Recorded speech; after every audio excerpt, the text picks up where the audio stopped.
നെസീസ് ആർക്കൈവ്സിൻ്റെ പുതിയൊരു വീഡിയോയിലേക്ക് എല്ലാവർക്കും സ്വാഗതം. എല്ലാവരും സുഖമായിട്ടിരിക്കുകയെന്ന് വിചാരിക്കുന്നു. അപ്പോൾ എന്തൊക്കെയാണ് നിങ്ങളുടെ എല്ലാവരുടെയും വിശേഷങ്ങൾ? അപ്പോൾ എന്താ എൻ്റെ വിശേഷങ്ങളൊക്കെ നിങ്ങൾക്ക് അറിയാമല്ലോ. അപ്പോൾ ഇതാ ഇന്ന് ഹോസ്പിറ്റലിൽ നിന്ന് ഡിസ്ചാർജ് ചെയ്ത ദിവസമാണ് കേട്ടോ. അപ്പോൾ ഇതാ ഞങ്ങൾ നിന്ന വാർഡാണ്. വാർഡിൽ ഞങ്ങളെ ഒരു ഭാഗമാണ് കേട്ടോ അത്. ഞങ്ങൾ ആ നേഴ്സിംഗ് സ്റ്റേഷൻ്റെ തൊട്ടടുത്താണ് ഞങ്ങളെ റൂം ഉണ്ടായിട്ടുള്ള റൂമല്ല, വാർഡിലുള്ള ഒരു ഭാഗം. അത്യാവശ്യം സൗകര്യങ്ങളൊക്കെ ഉണ്ട് കേട്ടോ. ഞങ്ങൾക്ക് ആദ്യം തന്നെ റൂമൊന്നും കിട്ടിയിട്ടില്ല. ഇനി നല്ല തിരക്കാണ് ഇക്രയിൽ. അപ്പോൾ അതാ പിന്നെ ഒരു ദിവസം കഴിഞ്ഞപ്പോൾ ഒരു റൂം വേണമെന്ന് ചോദിച്ച് വന്നിട്ടുണ്ടെങ്കിൽ, പക്ഷേ ഞങ്ങൾ പിന്നെ വേണ്ടാന്ന് പറഞ്ഞ്.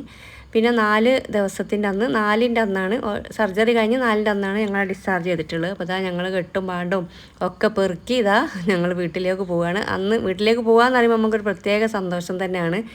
പിന്നെ ഹോസ്പിറ്റലിൽ നിന്ന് അന്നൊക്കെ നല്ല പെയിനാണ് കേട്ടോ മോൾക്ക്. സർജറി ആണ്, പിന്നെ പ്രസവം നിർത്തുകയും ചെയ്ത്. അങ്ങനെ ഭയങ്കര ബുദ്ധിമുട്ടായിപ്പോയി. ബുദ്ധിമുട്ട് വെച്ചാൽ സർജറി ചെയ്ത ആ ഒരു വേദന ഉണ്ടല്ലോ, അവൾക്ക് നോർമലാവാൻ 2-3 ദിവസം എടുത്തിട്ടോ. ആ ഒരു വേദനൻ്റെ ഒക്കെ ഒരു കുറഞ്ഞിട്ടില്ല, ഇപ്പോഴും വേദനയും പ്രശ്നങ്ങളൊക്കെ ഉണ്ട്. എന്നാലും വലിയൊരു കുഴപ്പമില്ല. അൽഹംദുലില്ല. മോനും കുഞ്ഞു ബേബിക്കും മോൾക്കും ഒന്നും തൽക്കാലം ബുദ്ധിമുട്ടൊന്നുമില്ല കേട്ടോ, പടച്ചോൻ കാക്കട്ടെ. പിന്നെ അതാ ഞങ്ങൾ മോളെ മൂത്ത നാത്തൂന് വന്നിട്ടുണ്ടേനി ഉച്ച ആയിക്കിനിട്ട് വരുമ്പോൾ. ഉച്ചയ്ക്ക് ശേഷമാണ് അവർ വന്നിട്ടുള്ളത്. പിന്നെ വൈകുന്നേരം ഒരു 6 മണിയോട് കൂടിയാണ് ഞങ്ങൾക്ക് ഡിസ്ചാർജിൻ്റെ കാര്യങ്ങളും പൈസ അടയ്ക്കലും അങ്ങനെ അതൊക്കെ റെഡിയായി കിട്ടിയിട്ടുള്ളത്. അപ്പോഴേക്കും പിയാപ്പിള വന്ന് ഞങ്ങളെല്ലാവരും ഇതിൽ കയറി അങ്ങനെ വീട്ടിലേക്ക് പോരുന്ന ഒരു സമയമാണ് കേട്ടോ. അപ്പോൾ കുറേ ദിവസമായി വീഡിയോ ഒക്കെ എടുത്തിട്ട് ശരിക്കും വിഷമത്തോടെ ഇരിക്കുന്ന ഒരു വിഷമമാണ്. ഒരു വേദന കൊണ്ട് കരയുമ്പോഴും വിഷമിക്കുമ്പോൾ നമുക്ക് സഹിക്കാൻ കഴിയില്ലല്ലോ. അപ്പോൾ അതാ ഇപ്പോൾ ഏകദേശമൊക്കെ ഒരു നോർമലായി വെച്ചാൽ പറ്റ മാറി അങ്ങനെയല്ല, എന്നാലും വലിയൊരു കുഴപ്പമില്ല. അവിടെ നമുക്ക് തീരെ നടക്കാൻ പോലും പറ്റുന്നില്ല. ഇനി അന്ന് ബാത്റൂമിൽ ആണെങ്കിൽ അവിടെ ആണെങ്കിൽ സർജറി കഴിഞ്ഞാൽ പിറ്റേന്ന് വരെ അവർ നടക്കാൻ പറയും, ഗ്യാസ് കയറും അങ്ങനെയെന്നൊക്കെ പറയും. അങ്ങനെ അതാ വീട്ടിലെത്തിയിട്ട് നല്ല മഴയിന്. ഞങ്ങൾ വീട്ടിലെത്തിയ സമയത്ത് എത്തുന്ന സമയത്ത് പിന്നെ അതായി കാക്കൊക്കെ ഇവിടെ എല്ലാ ഭാഗവും ആ റൂം കുഞ്ഞു ബേബിനെ കിടത്താനുള്ള ആ റൂമൊക്കെ നല്ല ക്ലീനാക്കി വെച്ചിട്ടുണ്ട്. ഇത് അങ്ങനെ ഇപ്പോൾ 2 കട്ടിൽ ഞങ്ങൾ പോണേ മുന്നേ തന്നെ ഇട്ടിട്ടുണ്ടായിരുന്നു കേട്ടോ. അപ്പോൾ അതാ ഞാനാണ് മുന്നിൽ കയറി വാതിൽ തുറന്ന് പിന്നെ അത് നോക്കുകയാണ് കേട്ടോ എന്തൊക്കെ റെഡിയാക്കി വെച്ചതെന്ന്.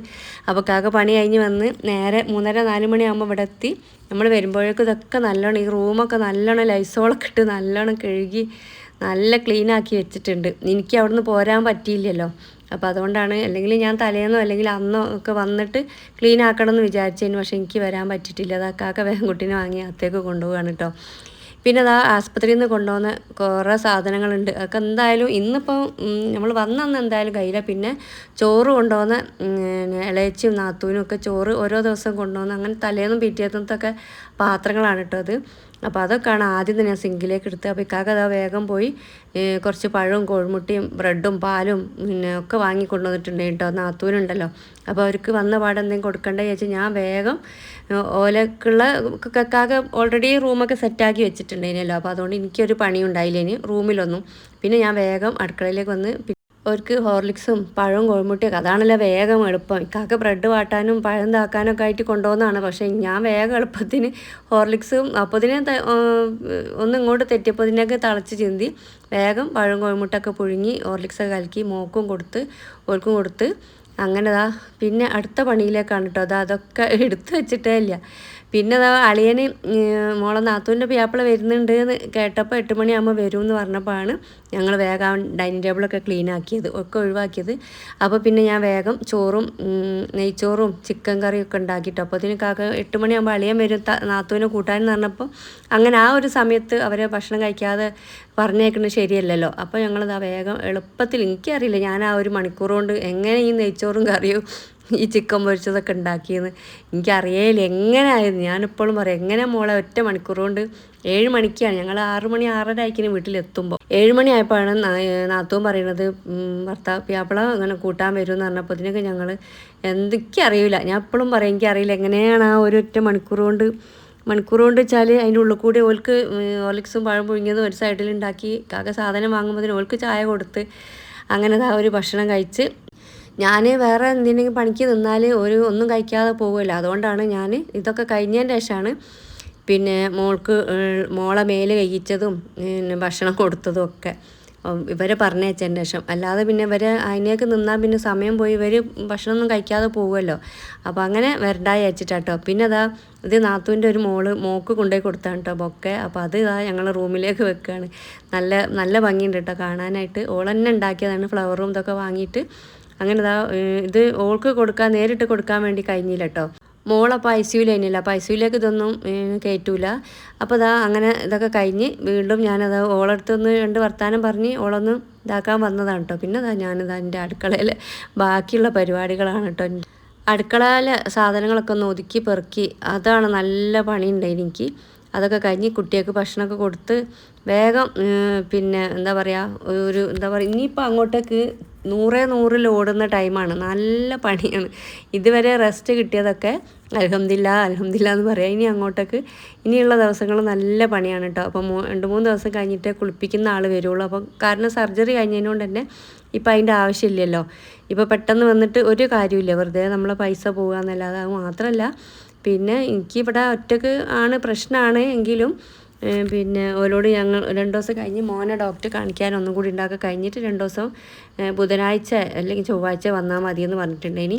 പിന്നെ അതൊക്കെ ആ സാധനം വാങ്ങുന്ന കൂട്ടത്തിൽ ഒക്കെയുള്ള നെല്ലുത്തേരി വാങ്ങി ചോറ് വെക്കാൻ വേണ്ടിയിട്ട് അതും കോഴിമുട്ടി വാങ്ങി കൊണ്ടുവന്നിട്ടുണ്ടേനി രാവിലെ. അതൊക്കെ ഞാനൊന്ന് പാകാക്കി വെക്കുകയാണ്.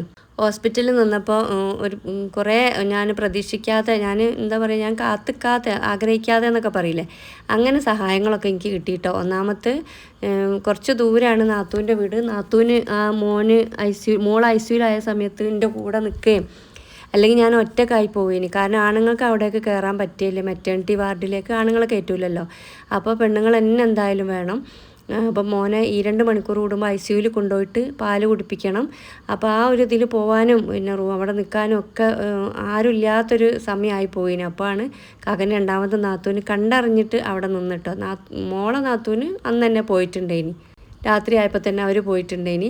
പിന്നെ കാക്കൻ്റെ 2ാമത്തെ പെങ്ങൾ ഭയങ്കര ഒരു ഹെൽപ്പായിപ്പോയി. ഞാൻ പ്രതീക്ഷിച്ചിട്ടേ ഇല്ലേ ഇനി ഇത്താതെ അങ്ങനെ നിൽക്കുന്നൊന്നും. പിന്നെ അതേപോലെ ഇളയച്ചി ചോറ് കൊണ്ടുവന്നത് അതും മറക്കാൻ പറ്റാത്തതാണ്. ഒക്കെ ഒരു എന്താ പറയുക മനസ്സിൻ്റെ ഒരു ഭാഗത്തുണ്ടാവും കേട്ടോ ആ ഒരു സ്നേഹം. പിന്നെ അതേപോലെ ഈ സാധാരണ വന്ന പിറ്റേന്ന് നല്ല പണി ഉണ്ടാവുമല്ലോ വീട്ടിൽ ഹോസ്പിറ്റലിൽ നിന്നൊക്കെ വരുമ്പോൾ. അപ്പോൾ അങ്ങനെ മൂത്തച്ഛൻ വന്നിട്ടുണ്ടായിരുന്നു കേട്ടോ പിറ്റേന്ന്. അപ്പോൾ അതാ സാധനങ്ങളൊക്കെ പ്യാപ്പിള കൊണ്ടുവന്ന സാധനങ്ങളാട്ടോ ഞാൻ ഇപ്പോൾ കാണിച്ചു കൊടുക്കുന്നത്. ഒരു ചെറിയൊരു ലിക്വിഡ്, അത് ചെറിയ കുട്ടികളെ ഡ്രസ്സും അങ്ങനത്തെ ഒക്കെ കഴുകാനുള്ളതാണ്. പിന്നെ അതാ കംഫർട്ട് ഇതാട്ടോ പ്യാപ്പിള കൊണ്ടുവന്ന്. പിന്നെ അതേപോലെ ഡോക്ടർ വാഷും കുളിക്കുന്ന സോപ്പും പിന്നെ മോനുള്ള സോപ്പും പിന്നെ അതാ പോപ്പീസിൻ്റെ സോപ്പാണ് കേട്ടോ വാങ്ങിയിട്ടുള്ളത്. പൗഡറൊക്കെ വാങ്ങിയിട്ടുണ്ട്. ഇനി പിന്നെ അതാ ഒരു നീല ബക്കറ്റ് കണ്ടില്ല, അത് മഗ്ഗും ബക്കറ്റും കൂടി ബേബിൻ്റെ ഡ്രസ്സ് മാത്രം തിരുമ്പാൻ വേണ്ടിയിട്ടാണ്. പിന്നെ അതാ ഈ ഒരു ബേസിനുണ്ടല്ലോ, അതും എന്തായാലും തൊട്ടിലേൻ്റെ അടിയിൽ വെക്കാനും അങ്ങനെയൊക്കെയാണ് കേട്ടോ. ഒക്കെ സാധനങ്ങളൊക്കെ കൊണ്ടുവന്ന് കാണിച്ചെന്നാണ്. പിന്നെ അതാ ഈ നെയിൽ കട്ടറാണ് കേട്ടോ. ഇത് ഇലക്ട്രിക് വെച്ചാൽ ബാറ്ററിയിൽ വർക്ക് ചെയ്യുന്ന നെയിൽ കട്ടറാണിത്. ഏത് പ്രായക്കാർക്കും കട്ട് ചെയ്യാൻ പറ്റിയിട്ടുള്ളതാണ്. ഇപ്പോൾ അതാ മോന് നെയിൽ കട്ടർ ചെറുത് കുറേ തിരഞ്ഞാണ് കേട്ടോ. ആ നഖം നീണ്ടിട്ട് അവൻ്റെ മുഖം ഒന്നായിട്ട് മാന്തി ഇങ്ങനെ കൈ അങ്ങോട്ടും ഇങ്ങോട്ടൊക്കെ ആക്കുമ്പോൾ എന്തായാലും മാന്തൽ വരുമല്ലോ. അങ്ങനെ മുഖത്തൊക്കെ നല്ലോണം പാടുകളുണ്ട്. അപ്പോൾ അതുകൊണ്ട് വ്യാപ്പിള വേഗം നെയിൽ കട്ടർ തിരഞ്ഞ് കുറേ കടയിൽ കറങ്ങി പിന്നെയാണ് ഇത് കിട്ടിയത്. അപ്പോൾ ഇത് വർക്ക് ചെയ്യിപ്പിച്ചിട്ടില്ല കേട്ടോ, ബാറ്ററി ഇടണം എന്ന് പറഞ്ഞിട്ട്.